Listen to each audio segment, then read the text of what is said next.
Hello everyone, मेरा नाम है भावना। एग्ज़ाम हब के ऑफिशियल यूट्यूब चैनल पर मैं आपका स्वागत करती हूँ। हम बात कर रहे थे MPPSC यूनिट 9 के अंतर्गत क्लासिफिकेशन ऑफ कंप्यूटर। इसके अंतर्गत हमने कुछ जनरेशन को समझा था। जनरेशन के बाद आज हम बात करेंगे, जो जनरेशन हमने समझी थी वो था हमारा क्लासिफिकेशन के अंतर्गत हार्डवेयर पर बेस्ड कंप्यूटर, कि हार्डवेयर के आधार पर कौन कौन से कंप्यूटर को डिवाइड किया गया था और वो जो डिवाइडेशन हुआ था वो कैसे हुआ था, वो जनरेशन के अंतर्गत आया था। ठीक है, अब हम आगे बढ़कर उसी कड़ी में बात करते हैं बेस्ड ऑन वर्किंग सिस्टम, मतलब कार्य पद्धति के आधार पर कंप्यूटर का क्लासिफिकेशन। तो सबसे पहले हम बात करेंगे एनालॉग कंप्यूटर की। बात करते हैं एनालॉग कंप्यूटर। अब एनालॉग कंप्यूटर क्या होते हैं, ठीक है, इस चीज़ को भी हम समझते हैं। इसका यूज़ कैसे होता है, कहाँ होता है, क्या आज के टाइम पर भी हम इसका यूज़ करते हैं, सोचने वाली बात है। तो अब हम आगे बात कर रहे हैं एनालॉग कंप्यूटर की। समय के साथ क्या होता है कि धीरे धीरे, या फिर अगर हम बात करें एनालॉग की, तो एनालॉग को समझने के लिए इतना ही काफ़ी है कि कंप्यूटर सिस्टम के अंतर्गत जो भी हम इनपुट देते हैं वो कैसे होंगे, लगातार चेंज होंगे। मतलब एनालॉग कंप्यूटर सिस्टम की बात करें तो ऐसे सिस्टम जिसमें क्या होता है, भौतिक राशि जो होती है वो क्या होती है, परिवर्तित होती है। वो क्या कहलाते हैं, एनालॉग सिस्टम कहलाते हैं। एक चीज़ मैं आपको और बता दूं कि एनालॉग जो सिस्टम होते हैं या एनालॉग कंप्यूटर सिस्टम होते हैं, इनका यूज़ आज के टाइम पर काफ़ी कम मात्रा में हो गया है। क्यों? क्योंकि ये इसमें एक चीज़ मतलब इसमें जो एक्यूरेसी थी, आउटपुट देने की जो एक्यूरेसी थी, यहाँ पर अगर हम देखें आउटपुट के बारे में, अगर हम बात करें, कोई भी कंप्यूटर सिस्टम हमने बनाया तो हमने क्यों बनाया था, वो इसलिए कि हमें एक्यूरेट क्या मिल जाए उसमें, या एक्यूरेसी के साथ हमें क्या मिले, आउटपुट मिले। लेकिन यहाँ पर जो एनालॉग कंप्यूटर है इसमें क्या होता है, राशियाँ क्या होती है, चेंज होती है। मतलब आउटपुट क्या होगा, चेंज होता रहता है। तो यहाँ पर इसका यूज़ हमने इसलिए कम कर दिया। क्योंकि हमें तो क्या चाहिए, जो आउटपुट चाहिए वो एक्यूरेसी के साथ चाहिए। तो ये क्या हो गए हैं, आज के टाइम पर इसका जो यूज़ है वो काफ़ी कम मात्रा में होने लगा है। अब इसी में हम आगे चलकर बात करें डिजिटल कंप्यूटर की।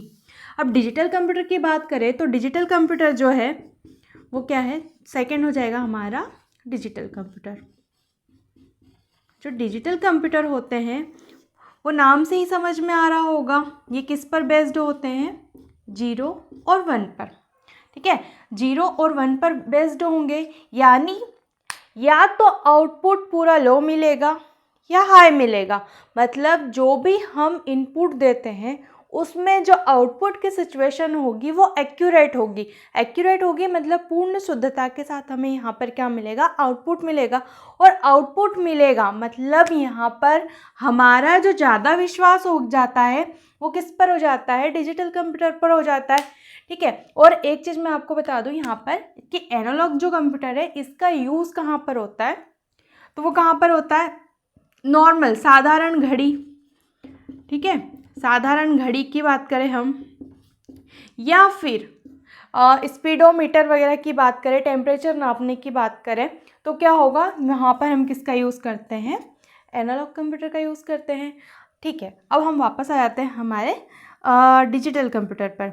डिजिटल कंप्यूटर जो होते हैं वो कैसे होते हैं, 0 और 1 पर बेस्ड होते हैं। यहाँ पर जो आउटपुट की गारंटी होती है वो क्या होती है, श्योरिटी होती है यहाँ पर कि हाँ जो हम आउटपुट चाह रहे हैं वो क्या मिलेगा, एक्यूरेट मिलेगा।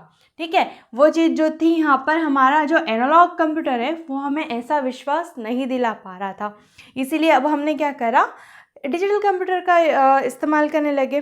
ठीक है, अब जो डिजिटल कंप्यूटर होता है वो 0 और 1 पर बेस्ड होता है, और यहाँ पर जो आउटपुट मिलेगा वो आपको कैसे मिलेगा, पूर्ण शुद्धता के रूप में मिलेगा। ठीक है, चलो आज अगर जितने भी हम कंप्यूटर देखें, स्मार्टफोन देखें, लैपटॉप देखें, पीसी देखें, तो ये क्या होंगे, ये सब चीज़ किस पर बेस्ड होगी, वो होती है हमारी, किस पर बेस्ड होती है, डिजिटल कंप्यूटर सिस्टम पर बेस्ड होती है। ठीक है, तभी तो हमारे जो सिस्टम होते हैं, स्मार्टफोन होते हैं, वो कितने एक्यूरेट काम करते हैं। चलो अब हम आगे बात करते हैं। अभी तो हमने समझ लिया, एनालॉग समझ लिया, डिजिटल समझ लिया। अब थर्ड नंबर पर हम जो बात करेंगे वो किस प्रकार से होगी, जो थर्ड नंबर पर होगा वो हमारा होगा हाइब्रिड कंप्यूटर। हाइब्रिड कंप्यूटर मतलब नाम से ही क्लियर हो रहा होगा कि कहीं ना कहीं यहाँ पर क्या होगा, दोनों का कॉम्बिनेशन होगा, मतलब एनालॉग प्लस डिजिटल का जो कॉम्बिनेशन होगा वो हमारा क्या होगा, हाइब्रिड कंप्यूटर होगा। अब बात आती है कि जब एनालॉग पूर्ण शुद्धता के साथ क्या दे रहा था, आउटपुट नहीं दे रहा था, डिजिटल दे रहा था, फिर इन दोनों का जो है यूज़, इन दोनों का जो मतलब मिलाकर, इन दोनों को मिलाकर जो एक इसकी ज़रूरत क्यों पड़ी या इसके निर्माण की आवश्यकता हमें क्यों पड़ी।